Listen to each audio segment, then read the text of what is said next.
Boa noite, está com o Jornal de Domingo, seja bem-vindo. Israel está em estado de emergência. O exército israelita atacou dezenas de alvos no sul do Líbano em resposta a ataques do Hezbollah. O último ataque ucraniano em solo russo matou 5 civis e feriu 12. Na Ucrânia, a Rússia atacou um hotel onde estavam jornalistas. Um deles terá morrido. Por cá, quase 50 mil alunos entraram na primeira fase de acesso ao ensino superior. O curso de Engenharia Aeroespacial voltou a ter a média mais alta. Portugal conquistou 6 medalhas nos Mundiais de Canoagem. Só para Fernando Pimenta foram 3.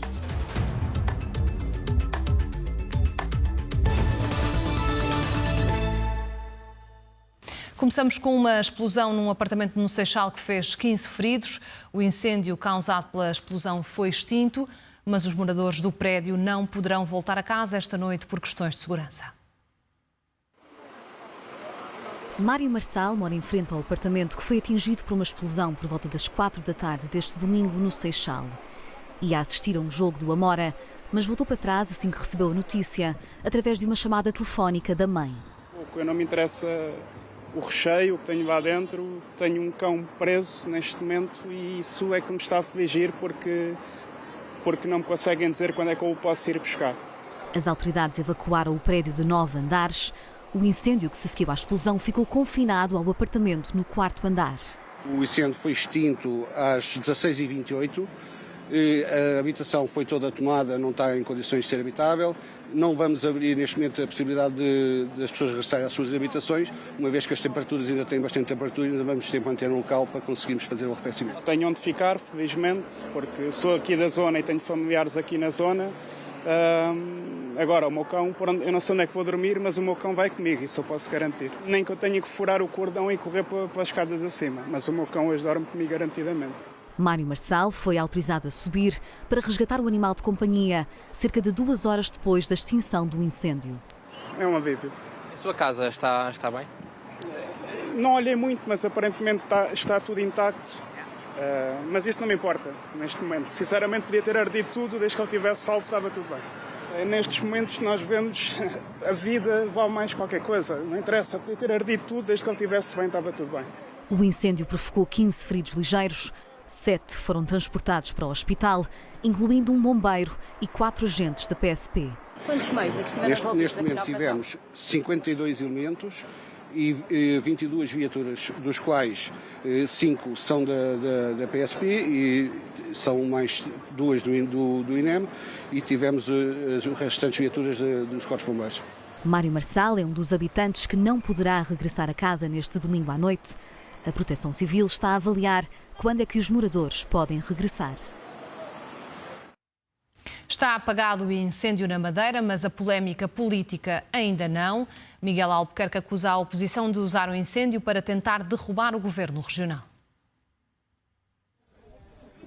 A imagem cinzenta e desoladora mostra como esteve tão perto o fogo das casas e da central hidroelétrica da Serra d'Água. Deixa também evidente a preocupação do que pode estar para vir quando as primeiras chuvas chegarem. Com a vegetação que sustenta os terrenos destruída, o receio de derrocadas é grande e as habitações podem estar em risco.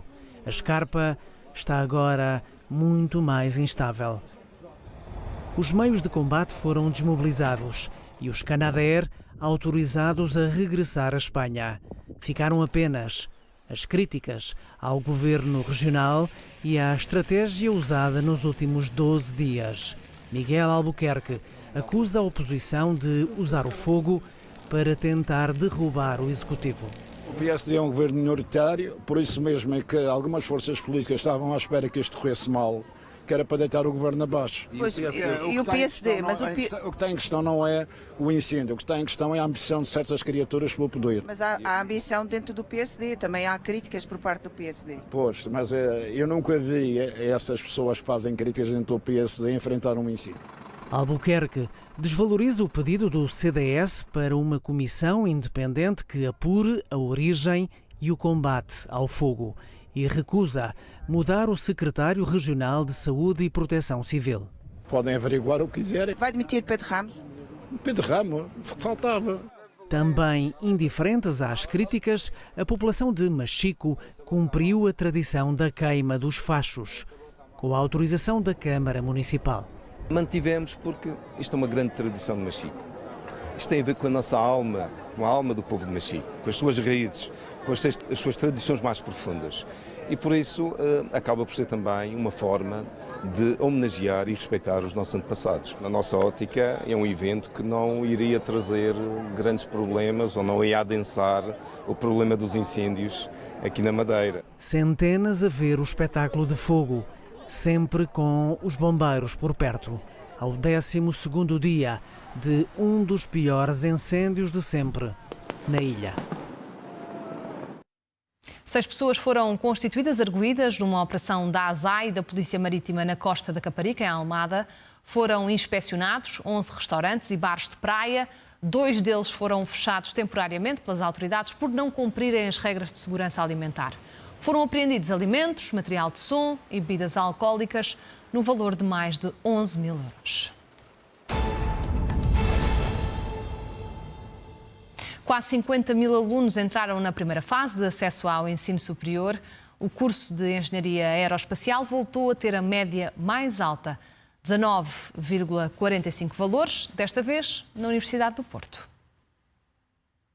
As contas são simples. Mais vagas disponíveis, menos alunos a concurso, que resultou num ligeiro aumento no número de colocados nesta primeira fase. Pelo segundo ano consecutivo, a Engenharia Aeroespacial volta a destacar-se com a média mais alta. Agora, na Universidade do Porto, que abriu o curso pela primeira vez. De seguida na tabela, com 19,1 valores, o mesmo curso na Universidade do Minho. Em Lisboa, no ISEG, o curso de Matemática aplicada à Economia e à Gestão teve a terceira média mais alta. E depois, na Universidade do Porto, o curso de Inteligência Artificial e Ciência de Dados. Com 18,7 valores, a Engenharia Aeroespacial no Técnico, em Lisboa, está entre as melhores 5 médias. Esta primeira fase do concurso de acesso ao ensino superior traz novidades. Este ano letivo, Medicina terá o maior número de sempre de estudantes, 1.661. A nota mais alta foi registada no Instituto de Ciências Biomédicas, Abel Salazar, no Porto, 18,6 valores. Neste curso, não sobrou nenhuma vaga para a segunda fase. A partir desta segunda-feira e até dia 4 de setembro, os alunos podem candidatar-se à segunda fase. Restam cerca de 5 mil vagas, o número mais baixo em 25 anos. Todas as vagas nas licenciaturas em Educação Básica ficaram preenchidas nesta primeira fase do concurso. O número de alunos colocados aumentou 8% em comparação ao ano passado, depois dos apelos do Governo devido à falta de professores. Dos 58 mil estudantes que se candidataram, cerca de 50 mil conseguiram entrar no ensino superior, mais de metade na primeira opção. O curso de Direito é o que tem mais alunos colocados. Só em Lisboa entraram 445, o último com uma média a rondar os 16 valores. As grandes cidades continuam a ser a preferência. As colocações em instituições no interior do país caíram 2%. As matrículas da primeira fase vão decorrer desta segunda a quinta-feira. O Observatório de Violência Obstétrica exige a demissão da Ministra da Saúde e responsabiliza pela crise nas urgências. Nesta semana, vários serviços vão continuar fechados. Para o Observatório, criado em 2021, os sucessivos encerramentos de urgências de obstetrícia são também uma forma de violência. Ele é composto por mulheres que sofreram violência obstétrica de várias formas e sentimos que havia necessidade de esclarecer o que é a violência obstétrica, que não é só de um para um, mas também institucional. E nós, neste momento, o que estamos a viver com esta questão das contingências é uma forma de violência obstétrica institucional e estrutural. O movimento responsabiliza Ana Paula Martins pela crise nas urgências e defende que a Ministra não tem condições para continuar no cargo. O problema é o mesmo. E creio que toda a gente tem o objetivo de ter soluções para este problema, não é descartar tudo aquilo que já foi construído e começar a inventar soluções novas que passam naturalmente pelo investimento no privado e no social, deixando de cair completamente o SNS. É isso que nós estamos a perceber que é estratégico desta ministra. Temos médicos e enfermeiros a fazer 100 horas semanais, mais do que 100 horas semanais, em sacrifício da própria vida pessoal e familiar e até profissional, poderiam se calhar estar a ganhar muito mais dinheiro noutra coisa. Então creio que não se pode exigir mais dos profissionais, nós temos é que exigir do Estado, enquanto empregador, que dê condições aos profissionais de saúde. O Observatório de Violência Obstétrica é contra um possível encerramento e concentração de urgências na região de Lisboa e Val do Tejo. Um cenário que a Ministra da Saúde admitiu vir a considerar se for proposto pela Comissão Técnica. Nós temos cerca de 3 milhões de pessoas que se dirigem aos serviços de Lisboa e Val do Tejo e esta medida de fechar umas para abrir outras não vai fazer mais do que criar pressão nos outros hospitais à volta. Portanto, não será de facto uma medida que nos faça sentido. A medida que nos faz sentido é investimento no SNS. A última semana de agosto continua a ser marcada pelo encerramento de urgências de obstetrícia. Os serviços de Setúbal e de Portimão estão fechados pelo menos até quinta-feira e o de Abrantes não funciona até quarta. E na segunda e na sexta-feira o Hospital das Caldas da Rainha tem as urgências fechadas. Mas no próximo fim de semana a situação volta a complicar-se, com pelo menos 8 urgências de obstetrícia e 3 de pediatria encerradas no sábado, último dia de agosto. Muitos dos contribuintes que entregaram o IRS dentro do prazo ainda não receberam o reembolso. E alguns ainda nem sabem quanto vão pagar ou receber. Passados quase 2 meses desde o fim da entrega do IRS, o Ministério das Finanças não diz quantas declarações ainda não foram liquidadas, nem quantos reembolsos ainda estão por fazer. Entretanto, a SIC continua a receber inúmeros contactos de cidadãos que esperam e desesperam pelo reembolso que costumam ter todos os anos muito mais cedo. Nas redes sociais há também centenas ou até milhares de queixas nesse sentido. De acordo com a lei, se a declaração tiver sido entregue dentro do prazo, a liquidação do imposto tem de ser feita até 31 de julho. Mas se isso não acontecer, ainda não há qualquer penalização para o Estado. Portanto, embora à espera custe, a autoridade tributária só é obrigada a pagar juros indemnizatórios aos cidadãos sobre o tempo que começar a contar a partir de 1 de setembro e até ao dia em que é emitida a nota de crédito. Assim, até ao fim do mês, embora a demora em comparação com os anos anteriores pareça evidente, o Ministério das Finanças não é obrigado a compensar os contribuintes. Mas se a autoridade tributária não cumprir este prazo de 31 de agosto, o contribuinte passa a ter direito a receber juros.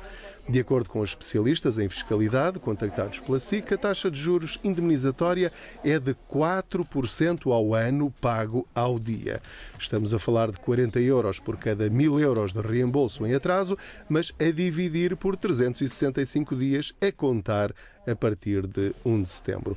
Mesmo que venha a acontecer, será uma fraca consolação para quem estava a contar com este dinheiro para despesas mais urgentes.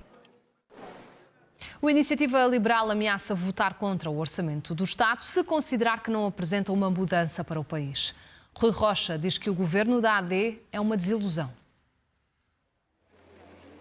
As promessas de Luís Montenegro, feitas há 10 dias no outro lado do calçadão de Quarteira, foram quanto baste para que a reentrée da Iniciativa Liberal fosse mais do que um regresso, um reset à posição no orçamento. Não há, de facto, diferença entre aquilo que Luís Montenegro disse aqui no Pontal e coisas que António Costa prometeu nos últimos anos. A Iniciativa Liberal não viabilizará orçamentos que representem mais do mesmo.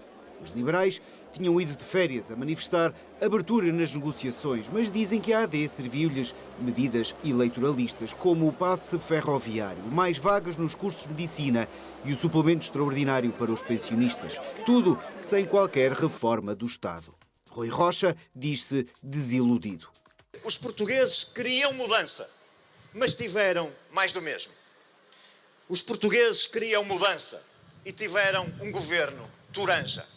Laranja por fora, mas rosa por dentro. Fica o recado para o governo. Não encontra na IEL um parceiro passivo, antes um fiscal de promessas de um país com menos Estado e menos impostos. Não se confunda a nossa abertura ao diálogo, o nosso espírito construtivo, com cedência nos nossos princípios. E porque somos liberais e porque a luta continua, que não deixaremos que nos confundam com meros tabeliões da execução do programa eleitoral da AD. Não, não! Nós estamos cá para mudar o país, é essa a nossa responsabilidade, é esse o nosso desafio, vamos embora! Os liberais entram no novo ano político a mostrar que não têm medo de eleições antecipadas.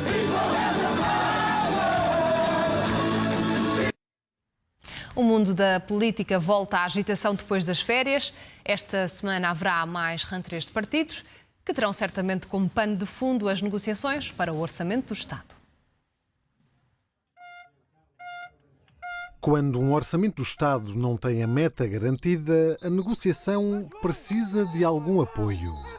Nós estamos a pedalar em várias frentes, mas estamos a pedalar com responsabilidade, para não irmos contra nenhuma parede, para não cairmos da bicicleta. No arranque da volta à Espanha, o Primeiro-Ministro prometia equilíbrio orçamental. O PS diz que está à espera de conhecer as contas e, enquanto espera, quer mostrar a descontração possível. O Partido Socialista perdeu as eleições, está na oposição, não chateiem o PS. Celebraram no país inteiro que tinha havido uma viragem à direita. Então a direita, que hoje é largamente maioritária, que resolva o problema. Agosto mostra que o problema não vai ser fácil. A IEL ameaça votar contra. O Chega diz que, para viabilizar o orçamento, tem de haver um referendo. A imigração. A imigração que tanto está a gerar celeuma neste verão. Esta semana, a política regressa em força. A Academia Socialista vai contar com António Costa. A Universidade de Verão do PSD começa na segunda-feira e termina com a revelação do novo Comissário Europeu. No Fórum Socialismo, do Bloco de Esquerda, o convidado Augusto Santos Silva fará uma intervenção sobre o combate à extrema-direita. A Festa do Avante volta à Quinta da Atalaia, a 8 de setembro, e o CDS vai estar em Oliveira do Bairro no último dia do mês. Foi parceiro de equipa do PSD nas eleições, mas o voto favorável dos centristas no orçamento é insuficiente para evitar quedas. Os astronautas que estão há quase 3 meses presos no espaço já sabem quando vão voltar à Terra.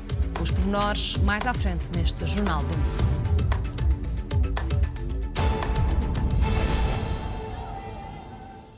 Para já à tarde foi de tensos protestos na Alemanha depois da detenção do sírio que confessou a autoria do ataque que fez 3 mortos num festival. Centenas de pessoas da juventude da extrema-direita entraram em confronto com a polícia e houve momentos tensos com outros manifestantes que estavam em protesto precisamente contra a extrema-direita.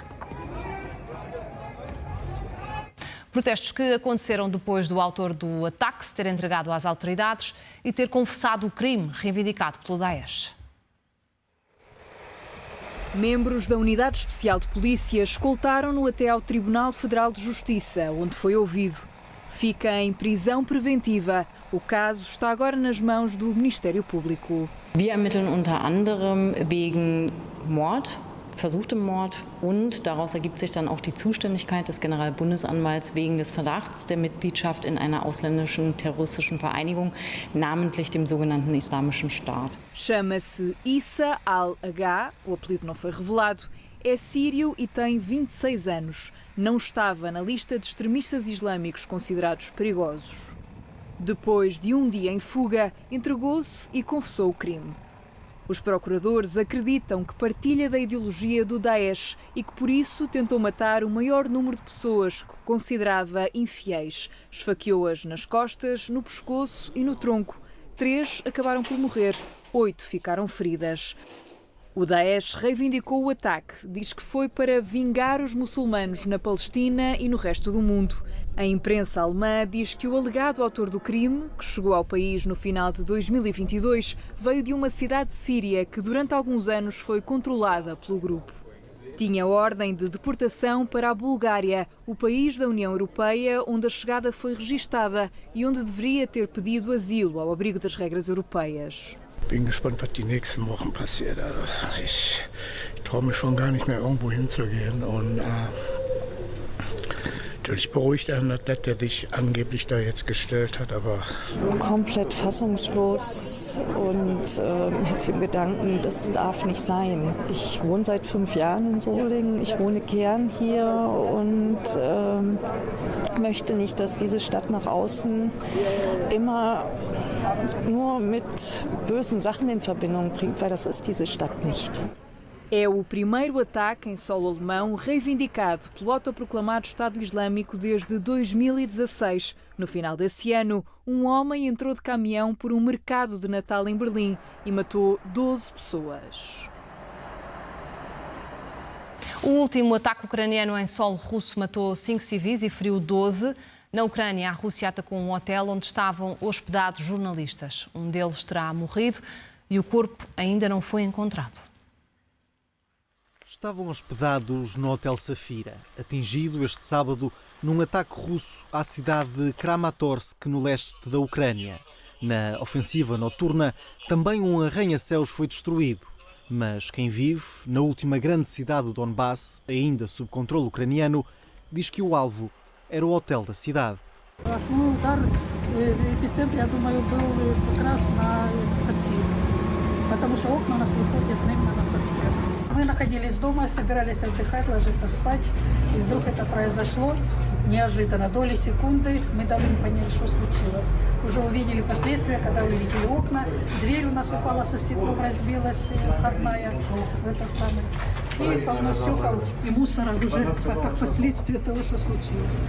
Da equipa de 6 elementos da agência Reuters, 2 ficaram feridos e as operações de resgate, por um outro, continuaram já de dia, sem grande esperança. По готелю. В результаті ураження попали люди під завали. Ми зараз проводимо пошукові роботи. Пошукові роботи проводяться в дуже складних умовах, дуже багато уламків. Одного з постраждалих досі не можемо дістати, bom він попав в зону ураження. O Ministério da Defesa russo mantém o silêncio sobre o ataque, enquanto a Ucrânia mantém Belgorod sob fogo. O último ataque ucraniano tirou a vida a 5 civis e fez 12 feridos, 3 deles menores.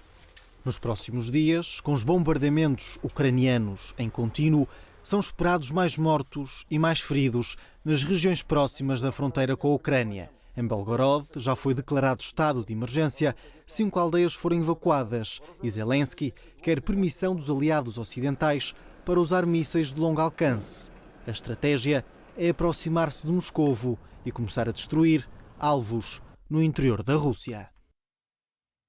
Israel declarou o estado de emergência depois de ataques do Hezbollah. As forças israelitas responderam com bombardeamentos no Líbano.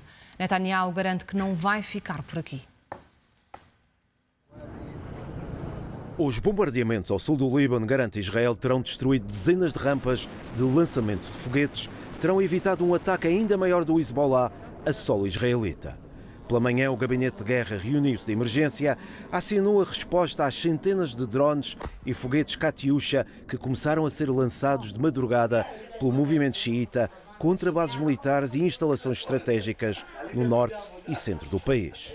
Oficialmente, os ataques provocaram um morto militar da Marinha, destruíram casas e explorações agrícolas. Do lado libanês foram confirmadas apenas vítimas civis. אנחנו מקיימים הערכת מצב מתמשכת. בהמשך יופצו הנחיות נוספות באזורים נוספים. אנחנו זקוקים לערנות ולשיתוף הפעולה שלכם כפי שנהגתם עד כה, על מנת להבטיח את ההגנה המיטבית. O estado de emergência foi declarado por 48 horas em Israel, as praias foram interditadas, os ajuntamentos proibidos e nas maiores cidades reabriram centenas de abrigos antiaéreos. Na segunda reunião de crise do dia, o primeiro-ministro garantiu que a história não acaba aqui. מה שהיה היום זה לא סוף פסוק. חיזבאללה ניסה לפנות בוקר לתקוף את מדינת ישראל ברקטות ובכטב"מים. אנחנו הנחינו את צה"ל לבצע מתקפת מנע עצימה להסרת האיום. צה"ל השמיד אלפי רקטות קצרות טווח, והן כולן היו מיועדות לפגוע באזרחינו ובכוחותינו בגליל.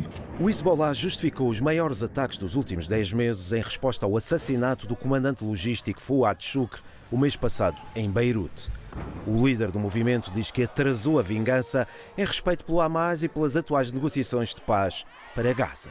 من الطبيعي أن المقاومة أعلنت التزامها وعزمها على الرد على هذا العدوان الغاشم من أجل تثبيت المعادلات التي بذلت من أجلها الكثير من الدماء والتضحيات خلال عقود من الزمن، وهذا أمر ما كان يمكن أن نتسامح فيه على الإطلاق. Já esta tarde, diplomatas acreditados na região revelaram à Reuters que tanto Israel como o Hezbollah trocaram mensagens através de intermediários, terão dado por terminados os bombardeamentos e rejeitado uma guerra em grande escala. Na origem desta escalada de tensão está o conflito na faixa de Gaza.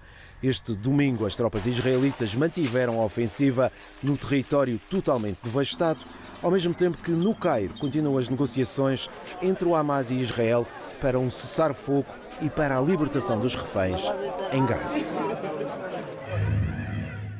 Germano Almeida, comentador da SIC, e Vasco Becker-Weinberg, especialista em Direito Internacional, são nossos convidados deste jornal de domingo. Vasco, começo por si.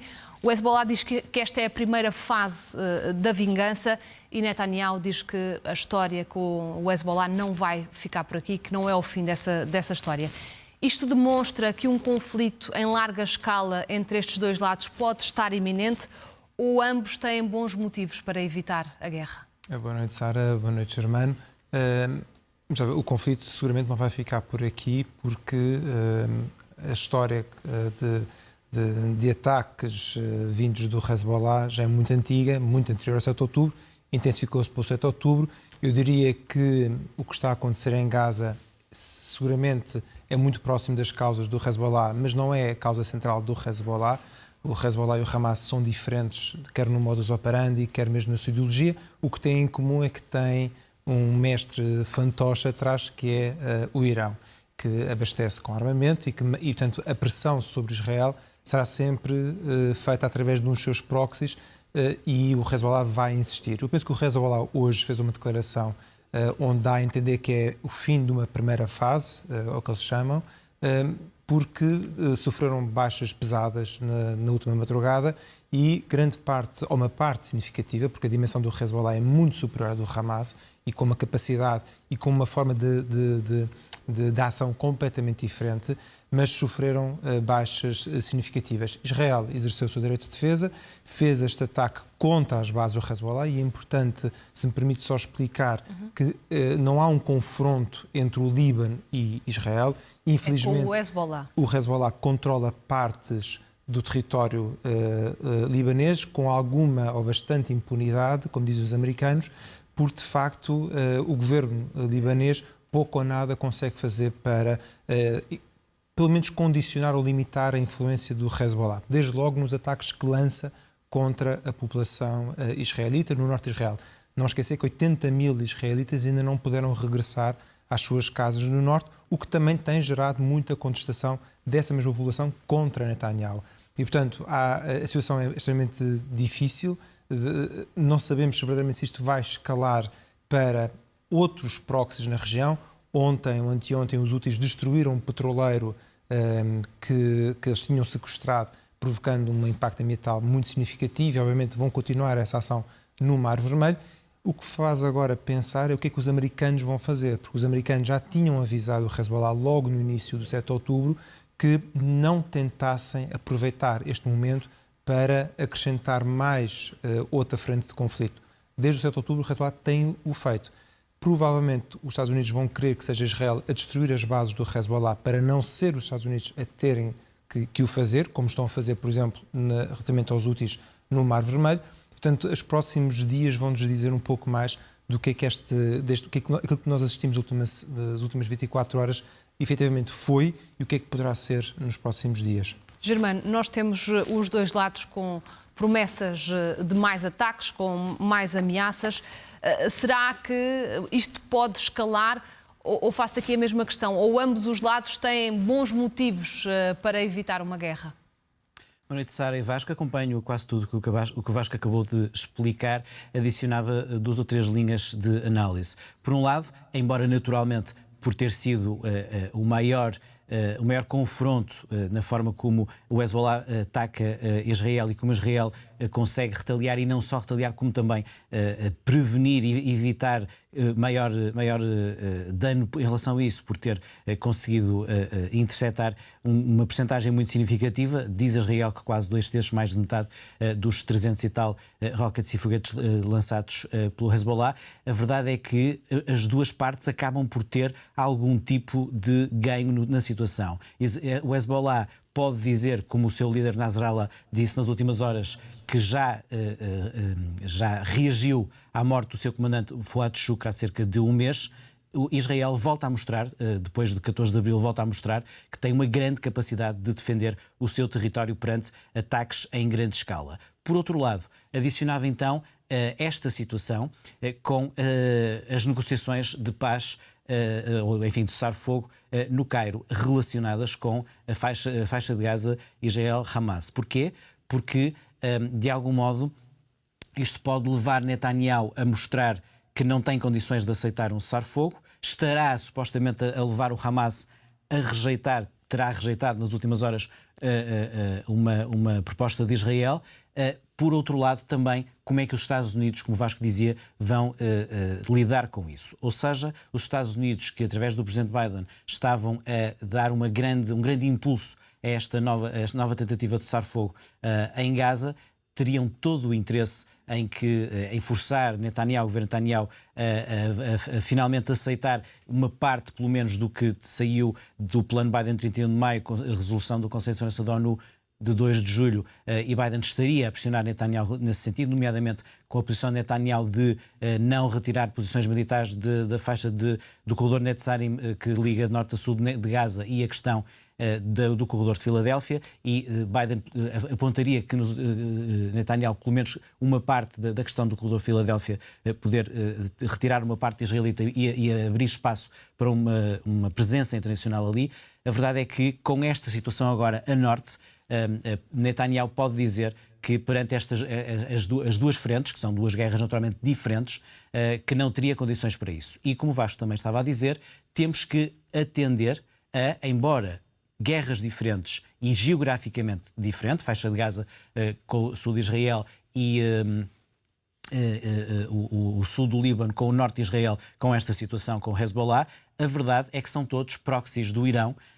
E para finalizar, temos então que olhar para uma última coisa. Se o Hezbollah já retaliou com esta ação a questão da morte de Fouad Shukr, quando é que o Irão vai fazer então a tal sua grande ação para vingar o que se passou com Haniyeh em Teherão? Continua prometido. Vasco, Israel tem ou não resistência para ter outra frente de guerra aberta, nomeadamente uma guerra terrestre, que militares fossem para o terreno, invadir o Líbano? Isso seria possível?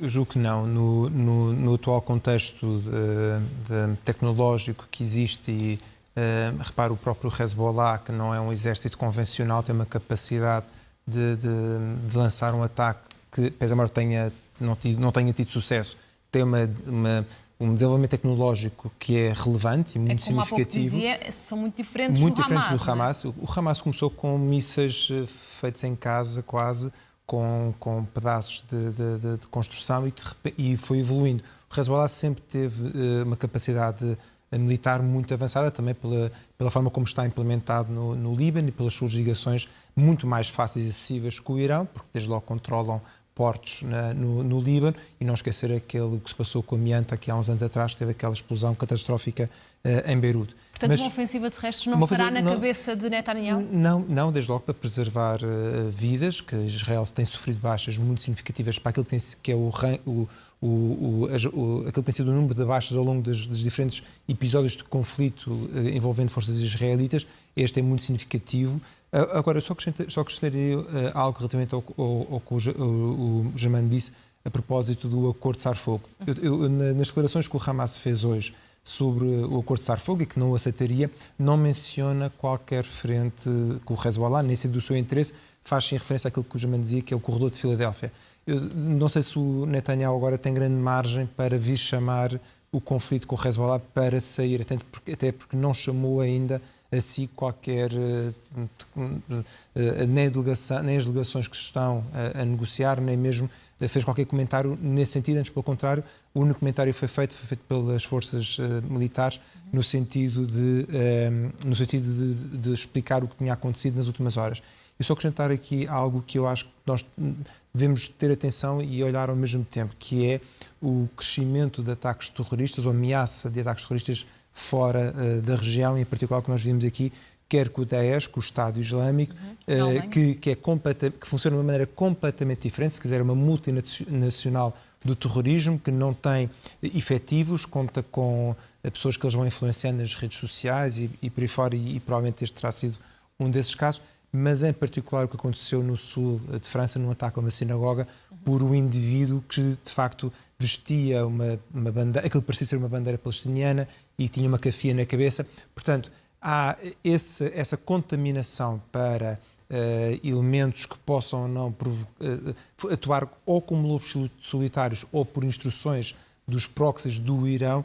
É uma fase que eu penso que deve nos preocupar a todos, e o que demonstra de facto que é importante ter uma estratégia relativamente ao Irão e que seja uma estratégia o mais abrangente possível. Esse é um excelente ponto de análise, Germano.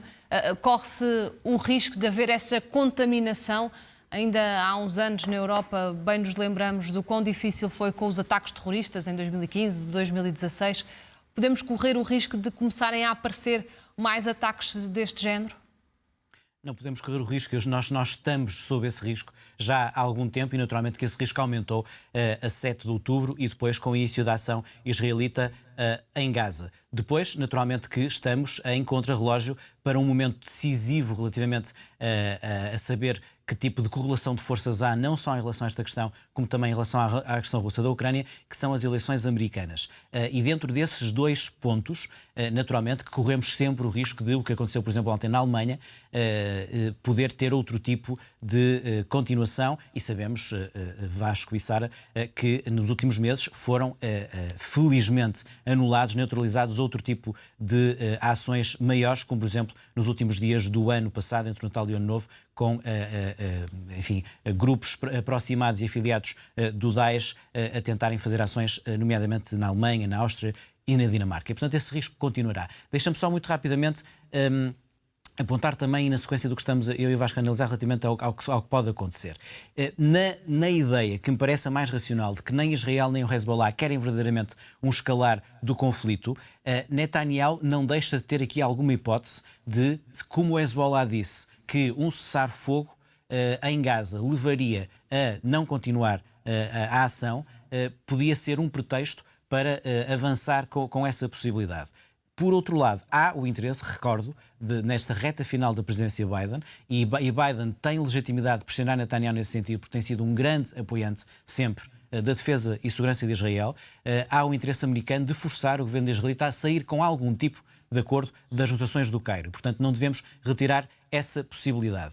Por outro lado, também, não me parece de todo de interesse de Netanyahu que a alternativa com o pretexto do cessar-fogo, travar uma continuação dos ataques do Hezbollah, a alternativa seria bem pior, que era uma operação terrestre israelita contra o Hezbollah no sul do Líbano. Aí sim, me parece que, enquanto continuar a ação em Gaza, isso não será uma opção. Sucede que a ação em Gaza, supostamente, já estará para terminar, e sabemos que Netanyahu tem o interesse de ir continuando algum tipo de estado de guerra em Israel por sua sobrevivência política. E perante uma possibilidade de terminar em Gaza até com cessar-fogo, manter essa tensão com o Hezbollah. Eu creio que as vias são estas. Mesmo para terminar, não querendo de forma alguma entrar em teorias de conspiração ou especular, temos que ver com muita atenção se desta vez isto foi com o beneplácito do Irão e com o incentivo do Irão, como temo que possa ser, também possa ser do interesse do grande aliado do Irão neste momento militar, que é a Rússia, que no Médio Oriente isto escale e se mantenha sob este nível de tensão, para que, enquanto isso aconteça, o problema russo relativamente à ação ucraniana em território russo se desvie das atenções e voltemos todos a olhar para o Médio Oriente antes das eleições americanas. Ainda ontem a Maria João Tomás nos dizia isso, que não há consequências nos tempos da guerra e nos tempos da política. Vasco, Netanyahu tem boas razões para continuar com Israel em estado de conflitos? Será que está mesmo com vontade de avançar para um cessar-fogo? Vamos lá ver, eu não, acho que temos sempre partido do pressuposto que líderes de países democratas, de Estados de Direitos democráticos, não querem levar as suas populações para a guerra. Sobretudo na sociedade israelita, que é muito parecida com a portuguesa, é uma população pequena, abaixo dos 10 milhões, em que muito fragmentada por diferentes etnias, religiões, e portanto não é assim uma matéria que simplesmente carrega-se no botão e vai o país todo para a guerra. Não é um Estado democrático, não é assim que as democracias funcionam. Eu penso que, e também não tenho esta visão maquiavélica que o Netanyahu está à espera que o Trump possa ganhar para depois decidir o que vai fazer. Em bom rigor, a administração americana neste momento vai-se manter até janeiro, é um período muito longo para fazer qualquer plano ou estratégicas ou táticas políticas que o Netanyahu possa ter. O Netanyahu sim tem um problema, seja quando esse dia chegar, mais cedo ou mais tarde, vai ter de prestar contas com os tribunais israelitas por tudo o que aconteceu antes do 7 de outubro e também, provavelmente, pelo que se passou no 7 de outubro. Mas não pode ser esse o grande motivo para ele querer continuar com Israel em estado de guerra? E só funciona se nós estivéssemos a caminhar para uma autocracia, o que não é o caso em Israel, manifestamente, porque todas as tentativas de limitação do Estado de Direito Democrático por parte do governo Netanyahu, a intervenção do Supremo Tribunal de Justiça, a relevância do Parlamento relativamente ao funcionamento do Poder Judicial, falharam. E, portanto, acha que não está agarrado ao poder? Eu acho que não. Só queria acrescentar aqui uma ideia ao que o Germano disse, que não sei se o Germano concordará ou não, que há aqui um fenómeno interessante, enfim, olhando friamente para as coisas. O Netanyahu pôs sempre em cima da mesa como condição que o Hamas tinha de sair de Gaza. Não entregar Gaza ou devolver Gaza ao Hamas, eventualmente, esperemos nós, a um líder com alguma legitimidade democrática ou política palestiniana.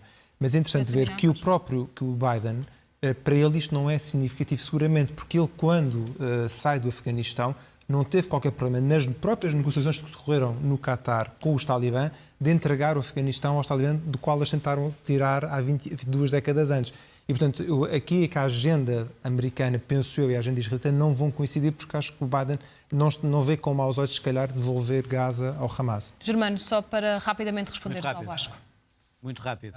A resposta a isso, eu percebo a comparação com o Afeganistão, mas é preciso perceber que o Biden faz isso porque já tinha herdado um acordo de Trump com os talibãs na questão do Afeganistão e, naturalmente, que os dois, Trump e Biden, falharam completamente nisso e o que se passou no Afeganistão na sociedade americana foi trágico. Na questão de Gaza é um pouco diferente, porque me parece que a solução para o que estás a dizer, e concordo, é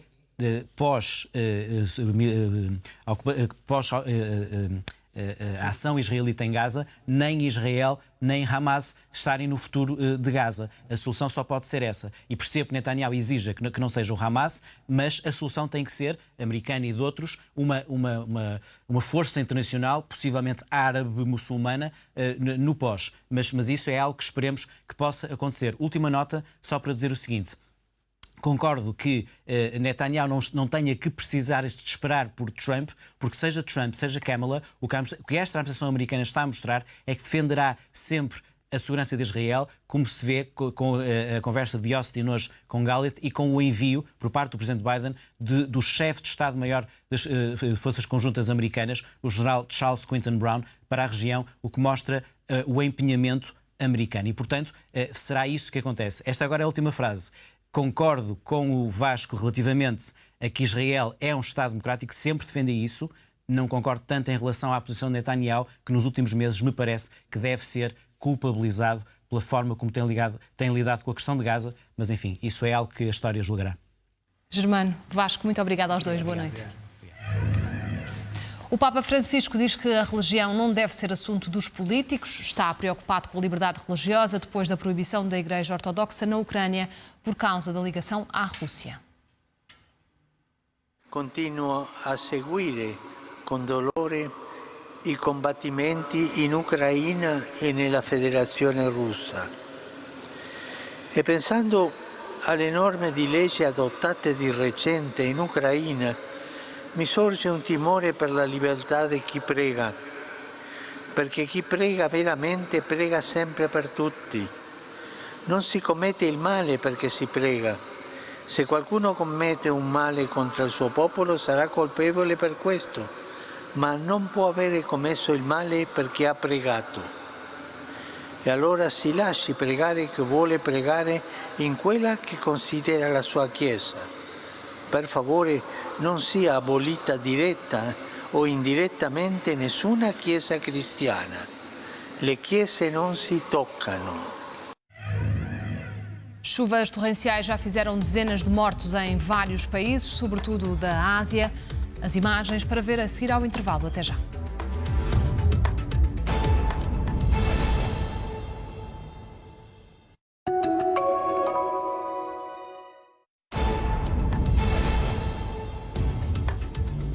Estamos de volta. Portugal brilhou nos Mundiais de Canoagem com 6 medalhas. Só para Fernando Pimenta foram 3. Era a última oportunidade para Portugal trazer para casa mais uma medalha. E assim foi. Depois de uma manhã gloriosa para os portugueses, Fernando Pimenta fecha com chave de prata a competição. Foi segundo nos K1 5.000 metros. Antes, o atleta de Ponte de Lima já tinha conseguido, também a prata, mas nos K1 500 metros. Apesar de ter liderado grande parte da prova, ficou atrás do checo Josef Dostal, que foi campeão olímpico em Paris. O lugar mais alto do pódio estava reservado para Messias Batista. Foi o mais rápido nos K1 200 metros. Além disso, conseguiu algo inédito, a primeira medalha para Portugal nesta distância em mundiais. Teresa Portela e Francisca Laia ficaram em segundo nos K2 200 metros. Mas houve mais medalhas. Apesar do desgaste das provas anteriores, a seleção mista de K4, Teresa Portela, Fernando Pimenta, Messias Batista e Francisca Laia, chegou ao bronze nos 500 metros. Já no sábado, o lugar mais apetecido do pódio foi alcançado pela dupla Portela e Batista. Foram campeões do mundo em K2 500 metros misto. Um brilharete nos mundiais do Uzbequistão. Com 4 canoístas, Portugal apurou-se para todas as finais em que participou e conquistou medalhas em todas. Ao todo, foram 6, 2 de ouro, 3 de prata e 1 de bronze. Esta semana vão começar os Jogos Paralímpicos em Paris. Na comitiva nacional, da natação ao atletismo, há a expectativa de conquistar medalhas. A 24 horas da partida, houve tempo para um último treino. Prepara, Diogo. Perdeu um braço num acidente quando tinha 3 anos. Transformou o que podia ser uma limitação numa força. 275. Aos 22 anos, Diogo volta a competir ao mais alto nível depois de bater sucessivamente recordes mundiais. Vou para estes Jogos Paralímpicos já mais focado, mais determinado. Os primeiros foi mais um carpe diem, ver como é que é, aproveitar o momento. Agora vou tentar aproveitar o momento na mesma, porque é sempre muito importante aproveitarmos as experiências, aquelas coisas mínimas, depois é isso é que fica na memória. O resultado vai ficar sempre na memória, mas se for menos bom, as experiências vão ficar para sempre connosco. E é isso, vou tentar dar o meu melhor e aproveitar ao máximo. Estamos habituados à técnica de padrão de cada atleta e quando veio o Diogo foi diferente. Nós começamos a ver os melhores atletas, ver da forma que nadavam e tentamos começar a adaptar a técnica ao Diogo. E pronto, e foi resultando pouco a pouco, foi melhorando os tempos. Para Karina, a preparação foi dura. Depois de ser operada aos pés, o regresso à pista fez-se passo a passo. Mas a especialista nos 400 metros está pronta para mais um desafio.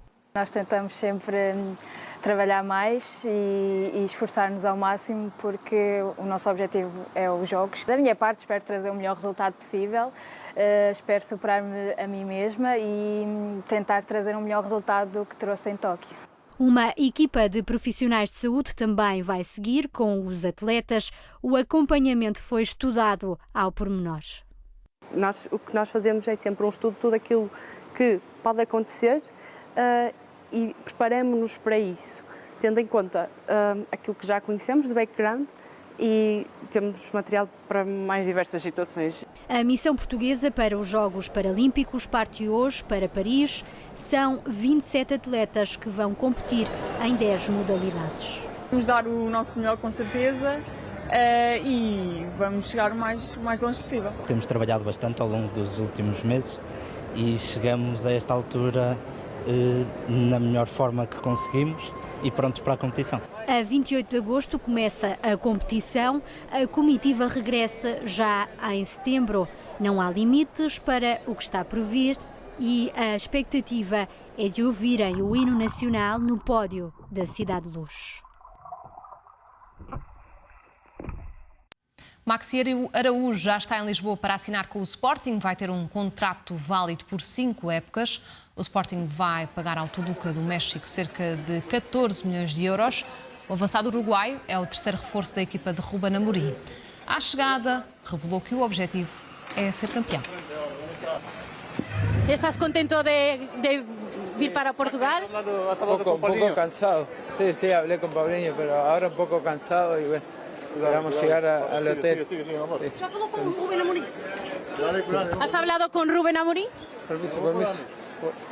¿Qué puedes sentir en ese momento?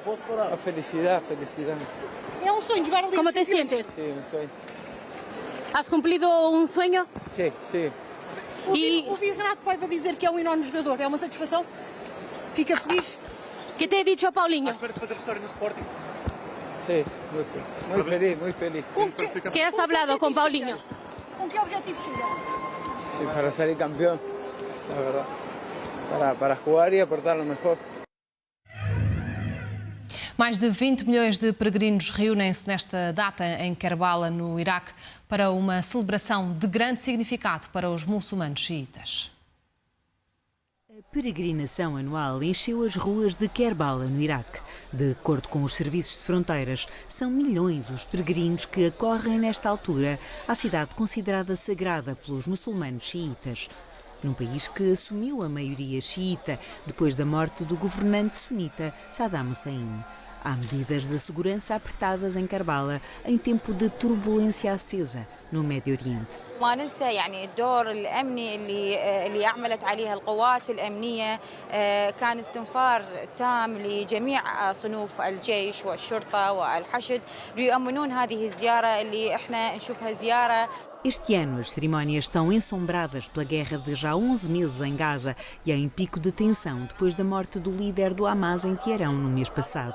Mas a solenidade da data encoraja e une peregrinos. É a celebração milenar do 40º dia, o Arbaín. A peregrinação marca o final de 40 dias do período de luto pela morte de Hussein bin Ali, neto do profeta Maomé, morto na Batalha de Kerbala no ano de 680. Foi um líder do século VII que sacrificou a vida pela sua visão de justiça e tornou-se um símbolo de resistência durante o primeiro século da história do Islão. A morte do Imam Hussein há 14 séculos exacerbou o abismo entre os ramos sunita e xiita do Islão. Muitos veem nesta celebração um marco da unidade da comunidade xiita ao longo do tempo. Mas, desta vez, para muitos muçulmanos, a divisão é atenuada pelo sofrimento dos palestinianos em Gaza. Em época de monções, as chuvas intensas fizeram dezenas de mortos e enormes estragos em países como o Bangladesh, a Índia, a China e o Sudão. No Bangladesh, pelo menos 30 pessoas morreram nos últimos dias, vítimas das cheias, dos desabamentos de terra, da devastação que obriga milhares a abandonar as casas e a procurar abrigo provisório. Lamentam que o socorro tenha chegado tarde. উদ্ধার কর্মী যেত কোনো মানুষ যেত না আপনারা খোঁজ নিয়ে দেখেন কত মানুষ চলে গেছে দোতলার পানি উঠতেছে বলে আমরা আল্লাহ করে তিনতলা উঠতেছি তিনতলা ছাদে উঠতেছি আপনি বুঝতেছেন দোতলার পানি উঠতেছে মালিক কি Estima-se que cerca de 3 milhões de pessoas permaneçam isoladas, sem água potável, energia e alimentos. E as previsões não são animadoras, as inundações devem continuar nos próximos dias.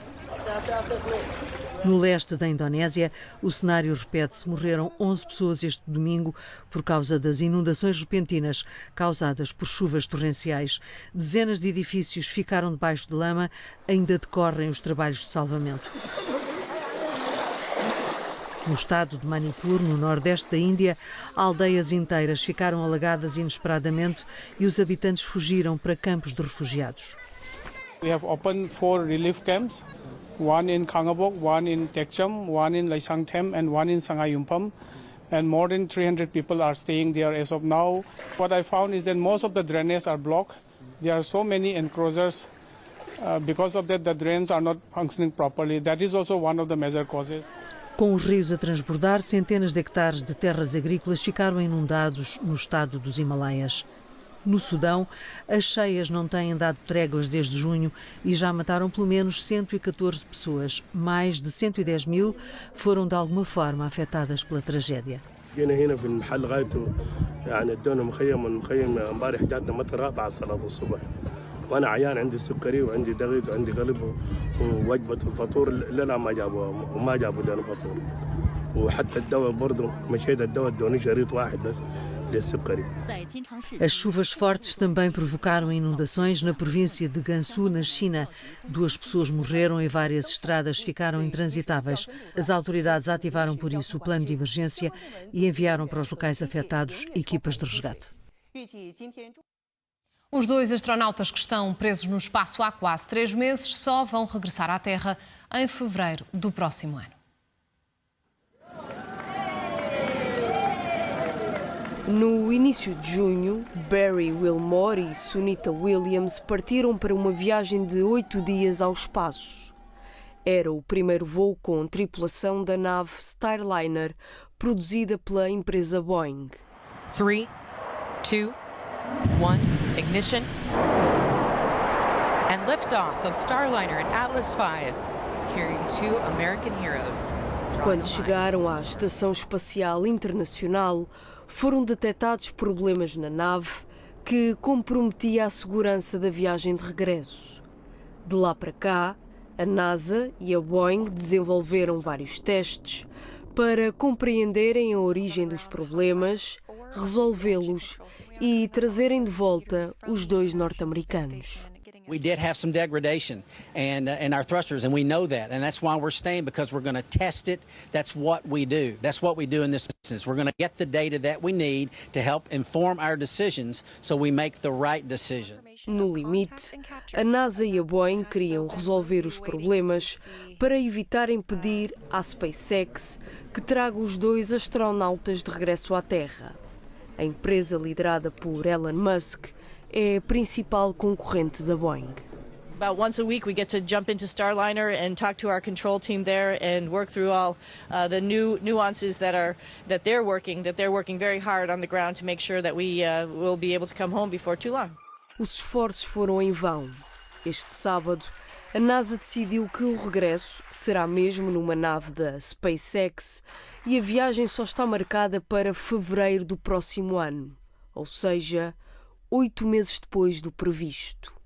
Até lá, os 2 astronautas ficam a trabalhar na Estação Espacial Internacional e a nave produzida pela Boeing vai regressar à Terra sem tripulação.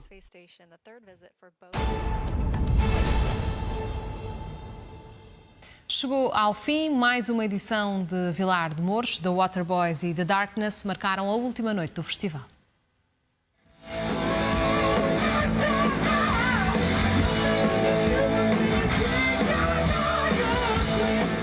A banda inglesa The Darkness encerrou a música da edição deste ano no festival mais antigo da Península Ibérica.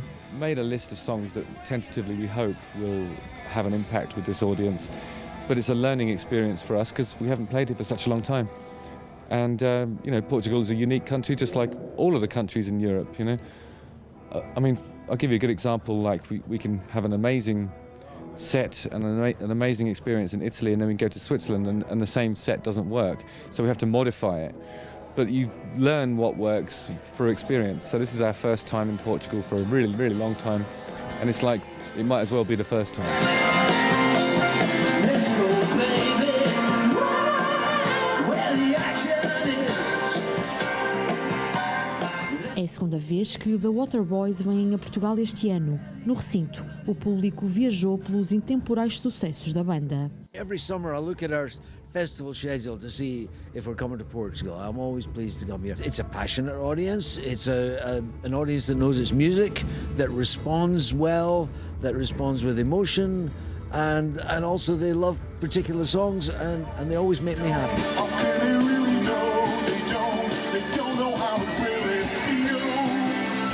Ao início da noite foi a vez do português David Fonseca subir ao palco e aqui se manteve durante 1 hora perante um público que sabia de cor grande parte das canções. Nós sempre subimos ao palco, temos um bocadinho a missão de fazer uma festa e que as pessoas venham um bocadinho connosco e sejam envolvidas naquilo que a gente faz ali em cima. E não podia ter pedido mais, porque o público foi incrível e entrou connosco nessa festa. Portanto, senti-me muito bem quando saí, passei a missão cumprida, foi um concerto maravilhoso e mais um para eu riscar de mais um ano maravilhoso em Vilar de Mouros. Este ano, o festival com mais de 50 anos recebeu, segundo a organização, mais de 50.000 pessoas. Foi difícil construir este cartaz, mas sei que conseguimos acabar por construir um cartaz feliz, um cartaz bom, um cartaz que nos proporcionou concertos fantásticos. Um dos nossos grandes desejos é podermos anunciar, se não o cartaz todo, mas boa parte do cartaz, ainda este ano. Para o ano, o festival volta ao formato original, com 3 dias de música, menos um, do que nas últimas edições. Regressa à aldeia de 21 a 23 de agosto. Bárbara Lima, Rui Duó e Edgar Ascensão, a SIC, no Festival de Vilar de Mouros. Nós voltamos a atualizar toda a informação um pouco antes da meia-noite. Continua com a SIC Notícias. Boa noite e até já.